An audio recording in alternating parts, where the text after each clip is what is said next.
That is always the key is teaching the fundamentals. But learning those to be successful in life. Ben, you can jump in any time. Is that one thing you got to have is a solid foundation? Would you not say that? Yeah, absolutely. If you don't understand the fundamentals of the game, when you reach a certain point, you're not going to be able to advance any farther, regardless of your athletic talent. But, Coach, one of the things we were talking about before we came on air was the history of Grants Creek. You mentioned how it all kind of just came about, in your words, by accident when your son, Benji, became of basketball playing age. I'm assuming that was at 3 or 4, fairly young. But talk us through the story and the history of Grants Creek and how it came about. Well, my son Benji got a scholarship to the University of Richmond, and he would come home in the summer and run a summer camp. And Mr. Philip and James Crones, which owns Grants Creek Nursery, brought their son to his camp. I'm taking kids on the base in my van every day, working them out, teaching them basketball, doing everything I can to help them. And he approached me and asked me would I take his son. And of course I said yes. And so that's how Grants Creek got started, by me taking his son to the base. And he approached me one day and he said, well, you shouldn't have to do this at your own expense. I'm going to build a gym for you to work at. And that's okay. Right, you're going to build me a gym, okay. I thought it was just talking. But the next year, he approached me and said the gym was ready. Go out there and look and see what you need. And I went out, and there was the gym. Breakaway, glass backboards. But change came about pretty hard because I didn't want to leave the base, because we had everything over there that we needed, the weight room, the facilities, and the kids was doing the work over there. And so I made excuses. You got a cement floor, it's going to be hard on my kids' knees, and we got the weight room on the base. So he said, well, come back in 30 days. And went back in 30 days. He had it tile, Carolina blue, had a weight room. And so we've been at Grants Creek ever since, and that's been 20 years. That is a lot that has taken place, but the amount of lives of the young people from Onslow County that have been touched in so many ways. There have been some great ones out of Onslow County who went through Grants Creek. Can you tell us about some of those before we go to break? Yes, was one of the first Division I players that come out of the gym of Grants Creek. My son came along before the gym of Grants Creek. Was Lillian Purvis, that went to the University of Maryland on a 4-year scholarship, which is Division I. Then after her brother Andre that went on and played football at Carolina and played with the Cincinnati Bengals for 3 years. He came through Grants Creek. Then of course his brother Michael Purvis went on and played at Hampton for 4 years. Then we had Bobby Jones that went on and played at Campbell University for 4 years, came through Grants Creek. Then we had Corey Parker that came through Grants Creek, went on and played at Campbell for 4 years. And then we had the Streeter brothers. One played at Citadel for 4 years, and one played at Hampton for 4 years. And then we had Lauren Price that went on and played at UNC Charlotte for 4 years. This year alone, we have Robert Cologne that's at Winston-Salem State. That came through Grants Creek. And we got, just last week, we had Kaylin Stevenson that signed with High Point. She's been with Grants Creek ever since the 5th grade. And so I'm forgetting a lot of them, man. I hope the kids out there understand that, because I'm just talking off my head of kids that's just popping up. And not counting the Division I, 2s, and 3s. Right, exactly. So a lot of kids have been touched. When it comes to getting involved in your program, it's probably one of the longest running programs in Eastern North Carolina.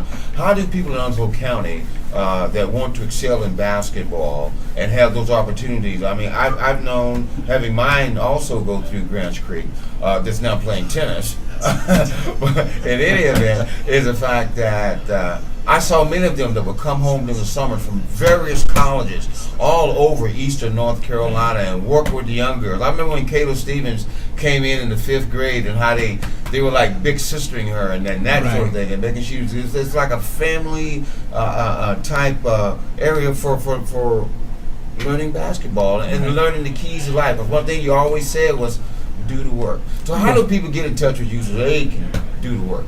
Well, if they would call 347-3119, and we would send them an application and a letter through the mail.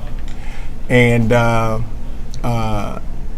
they can call that number, and we'd explain the program to them, how it runs, what they can expect. We don't have time on the radio to do all of that, but we take the time to explain to them about the program. We have kids come back, as you said, to help us. We have this is why the program can run like it is. We've never put a kid out of the program, or a kid couldn't join the program for the lack of money. Never. Kids that comes to the program is in there for 6 months. Once they sign an application, if a kid is put out of the program, is for discipline problems or whatever, but that have never happened in 20 years that we've been there. So we're fortunate, and we don't go out and handpick the kids. Requirement is that you have to do the schoolwork.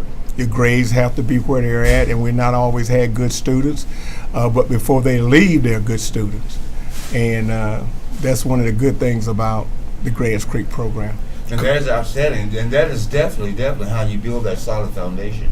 Coach, you kind of mentioned it earlier, but Grants Creek is more than just about learning how to play the game of basketball. It's learning about how to excel in life, not only in the classroom but outside the classroom. Can you talk to us about that and the process you take your students through? Yeah, well, one of the lessons that we teach on first day, basketball is a lot like life. There's one basketball and there's 10 people. And everybody want the ball, but you got to learn to play without the ball. And that's how life is. If you can only play life when things are going good for you, then you can't play this life. So we teaches them that if you have the basketball, 5 people is trying to take it away from you. And even the other 4 people on your team is running around clapping their hands for you to give them the ball. So nobody think you got any business with it. So what we've tried to teach them so much is a lot like life, is that you learn to play this game when things are not going well. What are you going to do when the 90% of your life is not going well? Are you going to give up, or are you going to keep fighting, keep playing? And so our kids, they come in, and this is one of the things that we try to teach them. You attack your grades, you attack that math problem just like you would a rebound, just like you would a jump shot. You don't mess around with the wrong crowd. If anything is in your dream that's not supposed to be there, you kick it out. You don't allow anything to come into your dream that's not supposed to be there. Now, Coach, you said you've seen a lot of success with students, young men and women enter your program. Academically, they're struggling. They leave with better grades. Do you see this a lot with the students that come through? Everyone. Give you an illustration of Robert Cologne. In the 8th grade, I went to an 8th grade game, and he wasn't dressed out to play. And I asked him what happened. He said his grades got him. And of course, I talked to him, and I said, well, now your teammates is out there going to battle without you. Now, how do you feel about that? And so we had that long talk, and his dad told me, you go and talk to him. And I did. He graduated from Northside as an honor student. And we have never lost a kid due to grades. We have never lost a girl in 20 years due to anything. We've never had the cops to come to the gym and say, and pull a kid out and arrest them for doing drugs or selling drugs or gang banging or whatever. Not that they all come as pure kids, but we have something that they want. And in order for you to get it, you're going to have to play by the rules. And they come in and they play by the rules, and this is what sells the program to the young men and women. Well, that's fantastic. I mean, what one of the better programs here in Eastern North Carolina. once again, Coach, how can people get in touch with you if they're interested in the Grants Creek program? 910-347-3119. And we'll send you an application through the mail. And you fill it out. We'll explain the program over the phone if you'd like to be a part of it. And we go 6 months out of the year, 3.5 hours a day. We go from 3 o'clock to 6:30, 5 days a week. And we'd love to have you.